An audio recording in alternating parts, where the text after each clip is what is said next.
오늘 사도신경 연구 세 번째 시간입니다.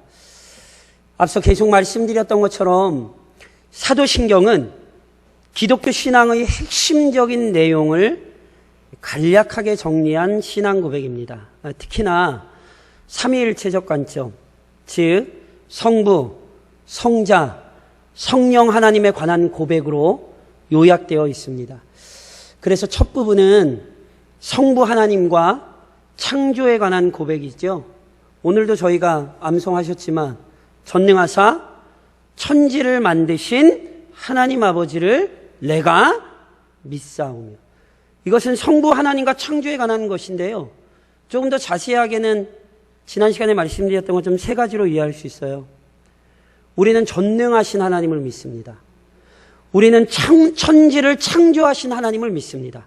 그리고 우리는 아버지이신 하나님을 믿습니다. 그래서 이렇게 세 가지 중에 지난 시간에 전능하시고 아버지가 되신다는 사실에 대해 살펴보았죠. 그러니까 전능하시다는 표현은요, 단순히 그냥 능력이 많다, 아무거나 다 한다, 이런 의미 아니라고 말씀드렸죠. 전능하시다는 건 만물과 구별되시는 위대하신 하나님의 본성과 그분이 행하시는 사역의 특징을 의미하는 거예요. 하나님은요, 선하신 분으로서 선하신 계획을 가지고 계시고, 그래서 그 반드시 선하신 계획을 이루실 수밖에 없는 분이에요. 이것이 전능하시다는 뜻이에요. 그냥 다시 한번 말씀드리지만 하나님과 어떤 대상도 비교될 수 없습니다. 오직 하나님만이 홀로 영광스러우신 분이죠. 그래서 다윗이요, 역대상 17장에서 이런 찬양을 하잖아요. 여호와여, 우리 귀로 들은 대로는 주와 같은 이가 없고 주 외에는 하나님이 없나이다. 오늘도 우리는 하나님께 이런 경배를 드려야 되는 거예요. 하나님 같은 분은 정말 없습니다. 이것이 사도신경이고 이게 우리의 믿음의 고백이에요. 동시에 사도신경은요, 그 위대하신 하나님께서 연약한 죄인들과 맺으신 특별한 관계를 고백하죠. 아버지가 되셨다니까요. 영광의 성부 하나님께서 영원한 형벌에 처한 죄인들을 위하여 자기 아들을 보내셨습니다. 그리고 그 아들 안에서 죄인들을 자녀 삼아 주셨죠. 요한복음 1장이 그래서 우리에게 이렇게 가르치잖아요. 영접하는 자, 곧 그 이름을 믿는 자들에게는 하나님의 자녀가 되는 권세를 주셨습니다. 이미 주셨습니다. 크고 존귀하신 하나님께서 오직 그리스도 안에서 자비로운 아버지가 되어 주셨지요. 이 얼마나 놀라운 축복이요, 얼마나 위대한 자비와 긍휼입니까? 이런 의미에서요, 사도신경은요, 그냥 단순히 몇 마디 문장을 달달 외우는 게 아니에요. 성부 하나님에 대한 진실한 감사와 찬양으로 시작되는 거예요. 전능하신 하나님께서 나의 아버지가 되신다는 사실로 인한 큰 기쁨을 증언하는 거라고요. 다시 한번 말씀드리지만 사도신경을 무슨 주문해오는 것처럼 아무 감정도 없이 아무 의미도 없이 외우시는 건 지금 사도신경을 잘못 알고 계신 거라고요. 더 나아가 오늘은 이제 성부에 관한 또 하나의 진술인 창조에 대해 살펴보겠습니다. 창조는 우리가 섬기는 만군의 하나님 여호와만이 행하실 수 있는 실은 놀라운 사건입니다. 그래서 창조를 아는 것이요, 곧 하나님을 바르게 이해하는 길입니다. 이런 의미에서 우리는 창조를 잘 이해해야 되는 거예요. 그러면서 오늘 먼저 기억하셔야 될 것은 이것입니다. 우리는 만물을 창조하신 하나님을 믿습니다. 창세기 1장 1절 기억하십니까? 창세기 1장 1절이 뭐죠? 태초에 하나님이 천지를 창조하시니라. 믿으십니까? 히브리서 3장은 똑같이 우리에게 이렇게 가르치죠. 집마다 지은이가 있으니 만물을 지으신 이는 누구십니까? 하나님이십니다. 하나님께서는 유일한 창조주로서 만물을 존재하게 하셨어요. 창조하셨죠. 이것은요, 기독교 신앙에 있어서 너무너무 중요한 교리입니다. 그래서 신학자들이 어떤 얘기를 하냐면요, 창세기 1장 1절을 믿으면, 하나님께서 천지를 창조하셨다는 사실을 믿으면 나머지 성경의 내용들 믿지 못할 내용이 없다고 얘기할 정도로 이 창조는요 너무 중요한 거예요. 그래서 오늘 제가 창조에 대해서 좀 설명을 드리는데, 특별히 이와 관련하여 몇 가지 교리를, 연관된 교리를 이해하실 필요가 있어요. 제가 크게 좀 세 가지를 좀 말씀드리려고 그래요. 첫째는, 하나님께서는요 아무것도 없던 상태에서 만물을 창조하십니다. 이것을 조직신학에서는 무로부터의 창조, 이런 표현을 써요. 아무것도 없던 상태에서 하나님께서 자신의 능력과 권위로 만물을 창조하신 거죠. 그런데요, 이 무로부터의 창조는요, 창조주 하나님의 권위와 관련하여 실은 굉장히 중요한 교리예요. 제가 이렇게 설명을 드릴까요? 만일 하나님께서 창조의 사역을 시작하시기 전에 이미 무언가가 존재하고 있었다면, 그 존재는 당연히 하나님께서 창조하신 피조물이 아니잖아요. 그렇다면 어떻게 됩니까? 이는 곧 하나님께서 유일한 창조주가 아니라는 의미가 돼요. 심지어 하나님과 또 함께 있었던 다른 존재 모두 더 위대한 존재에 의해 창조된 것일 수 있다니까요. 그렇게요, 무로부터의 창조란 그리스도인들이 믿고 고백해야 될 굉장히 중요한 교리입니다. 물론 이 무로부터의 창조라는 교리가요, 하나님을 일부러 영화롭게 하려고 그리스도인들이 억지로 만들어낸 교리라고 생각하시면 안 돼요. 큰일 나요. 우리의 신앙은 항상 어디에 근거합니까? 성경에 근거합니다. 우리가 만들어낸 거 아닙니다. 표현은 무로부터의 창조, 우리가 만들어냈지만 그 사실은 이미 성경이 명확하게 가르쳐요. 예를 들까요? 히브리서 11장 3절에 이런 말씀이 있죠. 믿음으로 모든 세계가 하나님의 말씀으로 지어진 줄을 우리가 아나니, 보이는 것은 나타난 것으로 말미암아 된 것이 아니니라. 자, 보세요. 하나님께서 분명히 말씀으로 모든 세계를 지으셨어요. 그런데 보이는 것이란 우리 눈에 보이는 이 만물을 얘기하는 거거든요. 우리 눈에 보이는 이 만물이 나타난 것이란 조금 달리 표현하면 이미 있던 거예요. 그러니까 하나님께서 우리 눈에 보이는 이 모든 것을 만드실 때 나타난 것, 즉 이미 있던 것으로 만드신 것이 아니라 오직 아무것도 없던 상태에서 하나님의 명령에 따라 이전에 존재하지 않던 모든 것이 존재하게 된 것입니다. 이것을 성경이 가르치고요, 우리는 이것을 믿어요. 그래서요, 만일 제가 지금 말씀드린 것처럼 무로부터의 창조를 거부하잖아요. 그 얘기는 유일하신 창조주 하나님의 권위를 부인하는 것이고, 이를 가르치는 성경 역시 거짓으로 여기는 불신앙이라는 사실을 기억하셔야 됩니다. 그래서 예전에는 창조는 아무것도 없던 상태에서 무로부터의 창조야, 이걸 잘 모르셨더라도 이제는 반드시 기억하셔야 돼요. 창조란 아무것도 없던 상태에서 하나님이 말씀으로 모든 것을 창조하신 것이다. 창조는 무로부터의 창조다. 이걸 반드시 인식하시고 믿으셔야 되는 거예요. 둘째, 하나님께서는 홀로 영광 받으시기 위하여 만물을 창조하셨어요. 오직 하나님만이 창조주이시고요, 오직 하나님 자신만의 능력으로 만물을 창조하셨어요.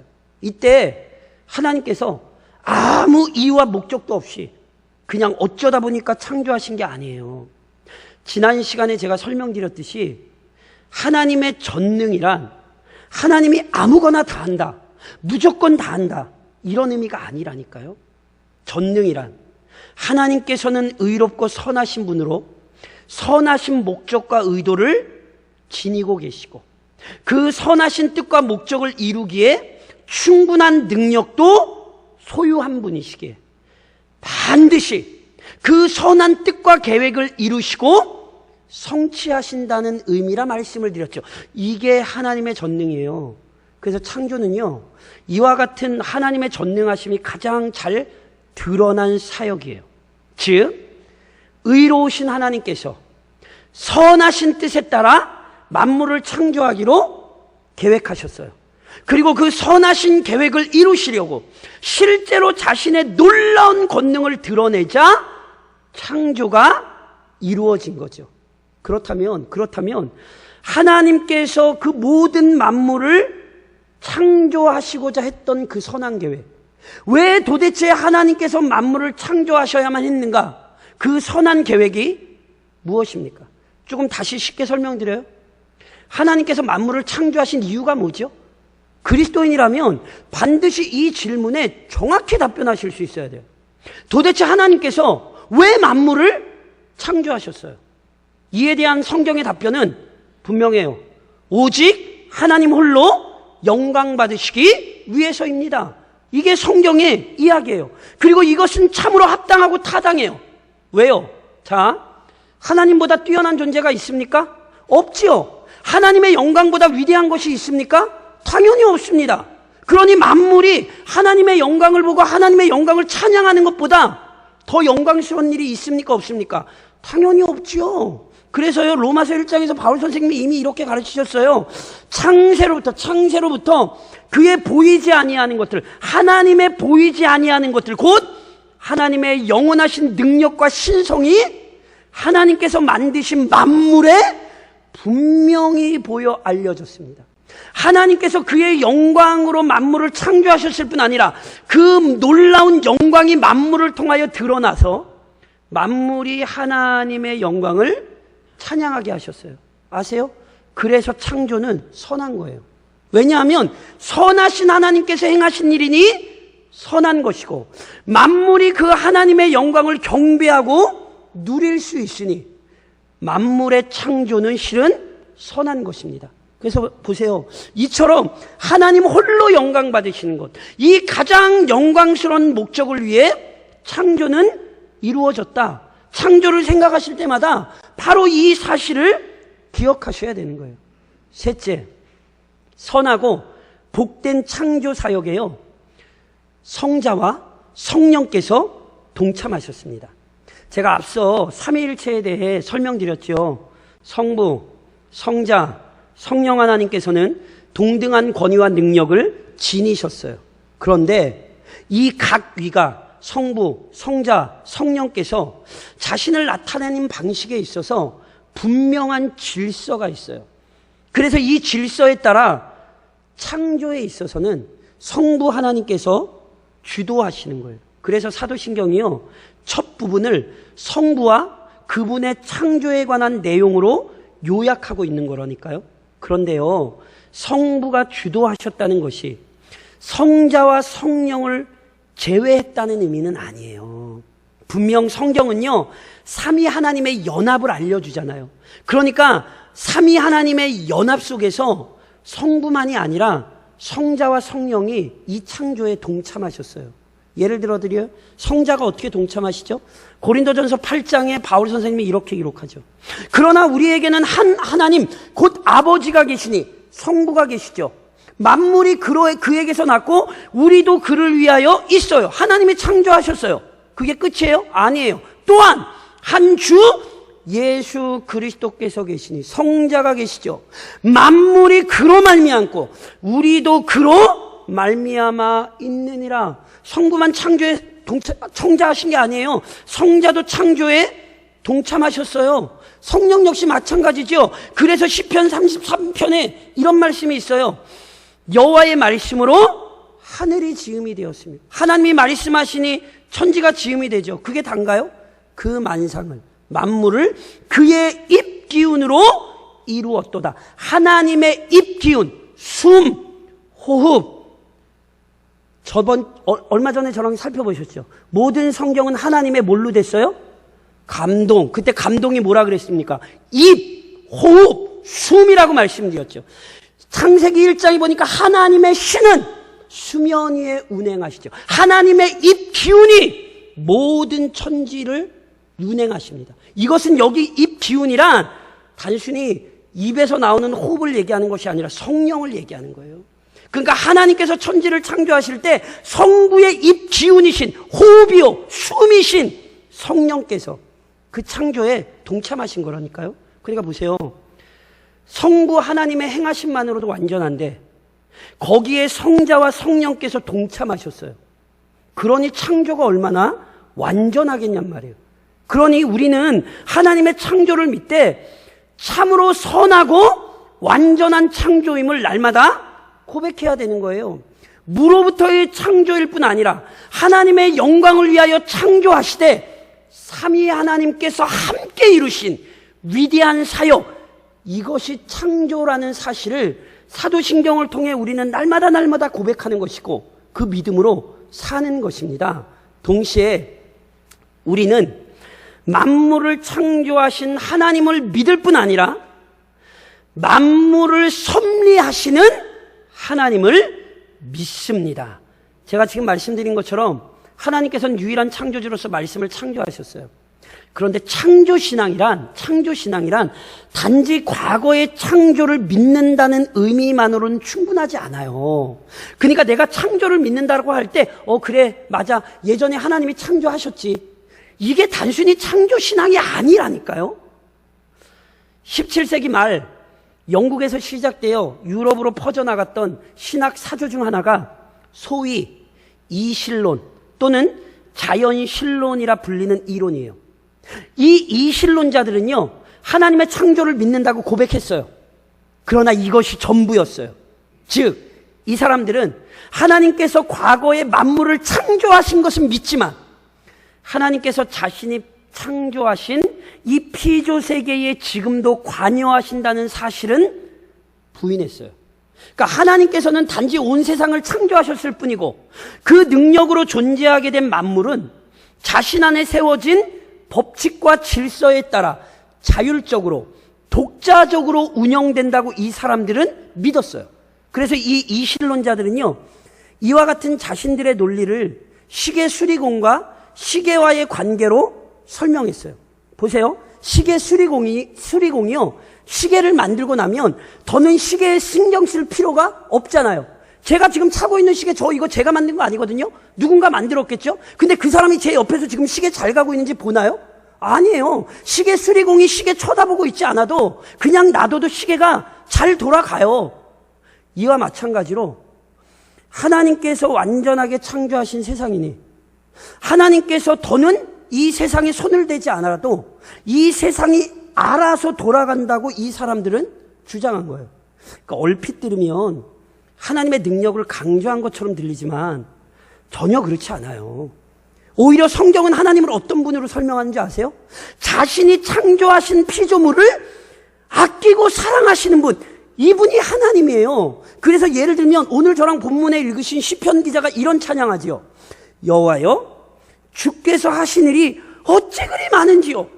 주께서 지혜로 그들을 다 지으셨으니 주께서 지으신 것들이 땅에 가득하니이다. 무슨 얘기입니까? 하나님이 창조하셨어요. 하나님이 다 만드셨어요. 찬양하죠. 그런데요, 시편 기자가 하나님의 창조만 찬양하지 않아요. 저랑 읽진 않으셨지만 오늘 시편 104편 27절로 30절에 보면 이런 찬양이 나와요. 이것들은, 만물은 다 주께서 때를 따라 먹을 것을 주시기를 바라나이다. 주께서 주신즉 그들이 받으며 주께서 손을 펴신즉 그들이 좋은 것으로 만족하다가 주께서 낯을 숨기신즉 그들이 떨고 주께서 그들의 호흡을 거두신즉 그들은 죽어 먼지로 돌아가나이다. 주의 영을 보내어 그들을 창조하사 지면을 새롭게 하시나이다. 보세요. 하나님께서는 창조하신 후에 만물이 알아서 존재하도록 내버려 두신 것 아니에요. 오히려 그 모든 피조 세계를 세밀하게 지키시고 돌보시잖아요. 합당한 때가 되면 사라지게도 하시고 또는 다른 피조물들이 생겨나도록 하나님께서 역사하시는 거예요. 하나님이 돌보아 주시지 않으면 어떤 것도 존재할 수 없는 거예요. 만물은 하나님의 능력으로 존재하기 시작했을 뿐 아니라 하나님의 능력으로 유지됩니다. 바로 이처럼 온 세상에 미치는 하나님의 개입과 간섭을 신학에서는 섭리라 부르는 거예요. 섭리. 그래서 보세요. 시편 기자의 고백처럼 창조를 믿는 자는요, 섭리를 믿습니다. 창조신앙은 곧 섭리신앙입니다. 창조하신 하나님이 오늘도 이 세상을 지키십니다. 이 믿음이 있어야 되는 거예요. 특별히 하나님의 섭리를 믿는 것이 중요한 이유가 있어요. 이 섭리를 믿지 못하면 이 세상에 존재하는 죄나 악, 고통을 바르게 이해할 수 없어요. 지금도 섭리신앙을 갖고 있지 못한 사람들은 이 코로나19가 난감하기만 해요. 그러나 섭리신앙을 가지고 있는 사람들은 그렇지 않아요. 섭리신앙을 가지고 있는 사람들은 의의 승리와 악의 심판을 기대할 수 있어요. 이것을 제가 이렇게 다시 설명드릴 수 있어요. 자, 누누이 말씀드린 것처럼 하나님께서는 선하십니다. 그러니까 선하신 하나님이 창조하신 만물이 선할 수밖에 없지요. 그럼 이런 질문이 가능해요. 아니, 선하신 하나님이 선하게 창조하셨는데 왜 이 땅에 사탄이 있냐고, 왜 이 땅에 코로나19와 같은 악한 일이 일어나냐고. 제가 오늘 오전에도 저희 청소년부 아이들한테 설계하면서 청소년부 아이들한테 적용했던 첫 번째 내용이 뭔지 아세요? 정신 바짝 차리라는 거였어요. 왜요? 이 땅에 사탄이 역사하기 때문에. 제가 청소년부 아이들에게도 오늘 그 얘기했어요. 정신 바짝 차려라. 사탄이 지금 역사하고 있는데 넋놓고 있으면 안 된다. 제가 아이들에게 그 얘기했다니까요. 그러니까 보세요. 왜 하나님이 선하게 창조하셨는데 이 땅에 왜 악한 일들이 일어나요? 이사야 45장에 이런 말씀이 있어요. 나는, 하나님께서는 빛도 짓고 어둠도 창조하며 나는 평안도 짓고 환난도 창조하나니 나는 여호와라. 이 모든 일들을 행하는 자니라 하였노라. 하나님은 빛만 지으신 게 아니에요. 어둠도 창조하셨어요. 여기 어둠이란 악을 의미하거든요. 물론 혼동하시면 안 돼요. 악을 창조하셨다는 게 하나님이 악한 일을 행하셨다는 뜻이 아니에요. 하나님은 선하고 거룩하신 분으로서 절대로 악을 행하실 수 없어요. 그런데 그 선하신 하나님께서 악을 행하시진 않았으나 악을 허용하셨어요. 사탄이 인간을 미혹하여 불순종하고 이로써 만물 안에 악과 고통이 넘쳐나게 된 것은 창조주 하나님께서 무능하셨기 때문이 아니라 하나님이 그 악을 허용하셨기 때문에 그래요. 그럼 왜 하나님이 악을 허용하셨어요? 왠지 아세요? 하나님이 악보다 강하시기 때문에 그래요. 하나님은 악보다 능력 있으신 분이기 때문에 악이 자기 마음대로 할 수 없다는 사실을 하나님은 오히려 악을 허용하심으로써 보여주셨어요. 예를 들어 드려요. 노아의 홍수가 무엇을 증명합니까? 소돔과 고모라가 무엇을 확인시켰습니까? 하나님께서요, 죄악을 방치하지 않으셔요. 하나님은 반드시 죄악을 심판하시잖아요. 악이 들어와서 이 세상이 하나님의 뜻을 벗어난 것이 아니라 놀랍게 하나님의 능력이 나타났어요. 결정적으로 하나님께서는 자기의 아들을 보내사 사탄과 죄의 세력을 이미 제압하셨죠. 물론 아직은 악한 일들이 벌어지고 있고요. 고통이 넘쳐요. 하지만 이건 역시 잠시일 뿐이에요. 하나님께서 이미 계획하시고 작정하신 그날 그의 아들 예수 그리스도께서 재림하시죠. 저리로서 산자와 죽은 자를 심판하러 오시는 거예요. 그리하여 이 땅의 모든 죄악을 완전히 심판하시고 온전히 의로운 나라를 세우시죠. 사탄과 죄의 세력이 아무리 대단해 보여도, 마치 악인들이 계속 득세하는 것처럼 보여도, 이 땅의 혼란과 고통이 멈추지 않고 계속될 것처럼 여겨져도 착각하지 마세요.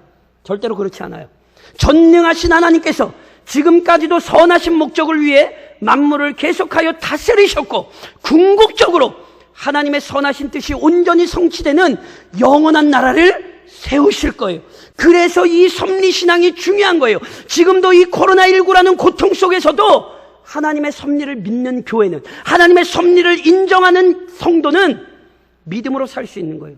섭리를 믿을 때 현재의 악에 휩쓸리지 않고 순결한 믿음을 지켜낼 수 있는 거예요. 그러니 사도신경을 아무 의미 없이 암송하지 마시고 이 신앙으로 날마다 사도신경을 고백하셔야 되는 거예요.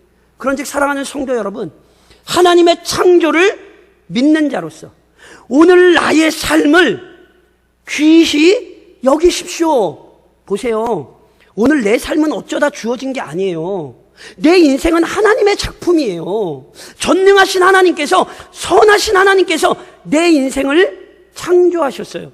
그러니까 내 인생의 진정한 가치를 지금 내가 이 세상에서 어떤 직업을 가지고 있느냐, 내가 얼마나 큰 힘과 권세, 좋은 것을 가지고 있느냐, 이런 걸로 자꾸 내 인생을 결정하려 하지 마세요. 하나님께서 나를 창조하셨고 오늘 나를 살게 하셨다는 사실에 내 인생의 가치가 있다니까요. 보세요. 어찌 전능하신 하나님께서 아무 계획도 없이 나를 창조하셨겠냔 말이에요. 어찌 선하신 하나님께서 분명한 목적도 없이 나를 살게 하시겠냔 말이에요. 그래서 시편 139편에 시편 기자가 이런 고백하죠. 주께서 내 내장을 지으시며, 나를 하나님이 만드신 거예요. 나의 모태에서 나를 만드셨나이다. 내 형질이 이루어지기 전에 주의 눈이 보셨으며, 나를 위하여 정한 날이 하루도 되기 전에 주의 책에 다 기록이 되었나이다. 어쩌다 태어난 인생 아니에요. 하나님이 내 인생을 계획하셨고 내 인생을 시작하셨고 지금도 다스리고 계시고 지금도 인도하고 계시다니까요. 명심하십시오. 나는 하나님의 영광을 위해 창조된 자녀입니다. 그래서 지금도 살아계신 거예요. 그런즉 내 인생이 얼마나 귀중한지를 기억하십시오. 세상의 평가와 시선 때문에 낙심하거나 절망하지 마세요. 세상은 날 몰라요. 하나님이 날 알아요. 그러니 오직 하나님의 영광을 위해 창조된 존재임을 명심하고 감사하십시오. 사도신경을 암송할 때마다 나를 창조하신 하나님께 진정한 기쁨과 찬양과 영광을 돌리십시오. 그것이 사도신경을 아는 성도들이에요. 동시에 하나님의 섭리를 믿으니 각자에게 맡겨진 자리에서 묵묵히 믿음의 열매를 맺으십시오. 다시 한번 강조하지만 창조를 믿는 자는 섭리도 믿는 거예요. 창조를 믿는데 섭리를 안 믿는다? 가짜예요. 그런 신앙 없어요. 창조를 믿으면 섭리도 믿어요. 어느 정도까지 믿어요? 우리 주님 마태복음 10장에서 뭐라고 말씀하셨어요? 참새 2마리가 한 아사리온에 팔리지 않느냐? 그러나 너희 아버지께서 허락하지 아니하시면 그 하나도 땅에 떨어지지 아니하리라. 믿으십니까? 하나님의 뜻이 아니면 참새 한 마리 땅바닥에 떨어지지 않는다고요. 제가 이번 주에 이 설교 준비하면서 이번 주에 저희 딸이요 학교에서 자라를 한 마리 가져. 자라 뭔지 아시죠? 제가 더 이상 설명을 못 하겠네. 그 자라를 딸이 한 가져와가지고 제가 이번 한 주간 그 자라를 보면서요 얼마나 은혜를 많이 받았는지 몰라요. 제가 기회를 보고 있어요. 자라면 우리 딸이 가져온 자라 한 마리 보면서 제가 야 신앙이 이거구나. 하나님께서 자라 한 마리를 우리 집에 보내셔서 목사로 하여금 은혜를 받게 하시더라니까요. 딱 이 구절 아니에요. 참새 한 마리 그냥 안 떨어져요. 제 하나님이에요? 우리 성도들의 하나님은 아니세요? 다들 남 쳐다보시더니 그냥 이렇게 쳐다보셔서 이게 놀라운 하나님이죠. 진정한 그리스도인은 오늘의 삶 속에서 발생하는 모든 일을 우연으로 여기지 않습니다. 오히려 모든 순간이 하나님의 손길이라는 사실을 기억하고 어떤 상황과 형편에서도 묵묵히 자신에게 맡기신 일에 충성해요. 예를 들어드려요. 요셉은 형제들의 시기 때문에 상인들에게 팔려 애굽 땅의 종으로 끌려가지요. 하지만 그 고난 중에서도 하나님의 자녀라는 정체성을 잃어버리지 않고 그는 철저히 성실하게 살았어요. 그래서 보디발의 아내가 유혹했을 때 그 유혹을 물리치며 뭐라고 요셉이 얘기합니까? 창세기 39장에 이렇게 얘기하죠. 그런즉 내가 어찌 이 큰 악을 행하여 하나님께 죄를 지으리까? 무슨 얘기예요? 당신이 나를 한낱 종으로 볼지 모르지만 나는 거룩한 하나님의 자녀다. 내가 비록 종이라 할지라도 나는 하나님의 자녀인데 내가 어떻게 이 악을 행하겠습니까? 요셉을요 단순히 고위 관리가 된 사람으로 기억하시면 안 돼요. 요셉은 어떤 사람이냐면 섭리를 믿기에